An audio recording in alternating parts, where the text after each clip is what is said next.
Yo, my name is Bright, Mr. Bright, aka Just to the Flesh.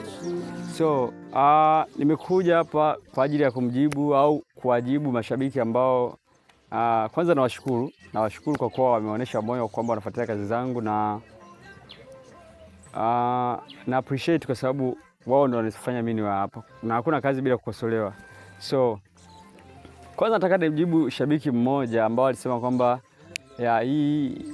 ule wimbo ambao nipo na promote kwamba kuna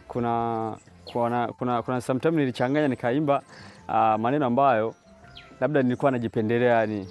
Kuna sehemu niliimba kwamba Mungu ibariki kazi ya mikono yangu. Ninapambana ile nile na ndugu zangu. Sasa ile ya kula na ndugu zangu kuna watu ambao walipokea tofauti kiukweli. Sio kwamba walielewa, walipokea tofauti kwa sababu kitu nilichokuwa nakiongelea ni kwamba Mungu ibariki kazi ya mikono yangu, ninapambana na ndugu zangu. Na maana kila yule mtu ambaye yupo karibu yangu mimi, unaona? Ni ndugu yangu. Yule mtu ambao ni mwema kwangu ni ndugu yangu. Na hata kama sio mwema, basi ni ndugu yangu kwa sababu sisi wote ni watoto wa baba mmoja. Unaona? Kwa hiyo sasa mambo yapo hivyo, asichukue tofauti kwamba ninajipendelea au ninasema kwa pamoja. Hata wewe ukiwa unaimba utasema kwa ajili ya ndugu. Umeona? Kwa hiyo kila mtu kuanzia shabiki yote anayesikiza hata wale ambao siwajui wote ndugu zangu. Kwa hiyo hilo naomba niweke sawa. Na kingine kuna mtu ambaye aliniDM akaniambia, "Sasa wewe ni mwimbaji wa nyimbo za gospel au ni msanii? Maana ulivyo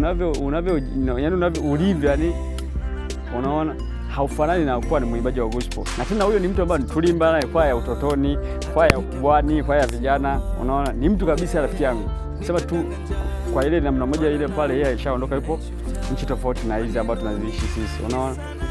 Sawa, unachokisema ndio, lakini haimaanishi kwamba mambo yanakuwa ni hivyo. Mambo yanakuwa kwamba sisi tunawakilisha ujumbe. Hii ni sanaa, tunawakilisha ujumbe. Sasa haimaanishi kwamba unawakilisha ujumbe kwa aina gani.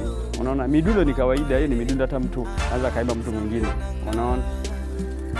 Hata Mario anaimbaga mimi ni nani nisiyeweza. Kwa tumseme kama ni kwa sababu ameimba ile ule muda amebadilika kuwa nani mwimbaji wa nyimbo za Injili. Hapana, ile ni midundo. Ila tu alikuwa anawakilisha ule ujumbe ambao unamfikia na kila mtu. Unaona? Na kuna baadhi ambao wanasemaga, wewe bwana sisi hatukuelewi sisi." Ndio, video zako ni za ajabu. Sawa, sikatai. Ni za ajabu kwa sababu uwezo wangu ndio pale unapoishia. Umeona? Sina uwezo ambao naweza nikapiga video ya quality kama mnavyotaka nyinyi au kama ilivyo. Lakini nafanya kadri ya uwezo wangu unavyoishia na wale ambao wananisupport na wananiunga mkono. Umeona? Kwa ndo maana video zinakuja namna ile, lakini Mungu mkizidi kuniombea, Mungu anaweza kaniwezesha nikafika hatua nyingine ambayo mnaweza mkafurahia. Kikubwa mzidi kunisupport hapa nilipo na kule ninapokwenda sipajui. Mlikuwa na mimi Just to the Flesh, Bright. Ciao.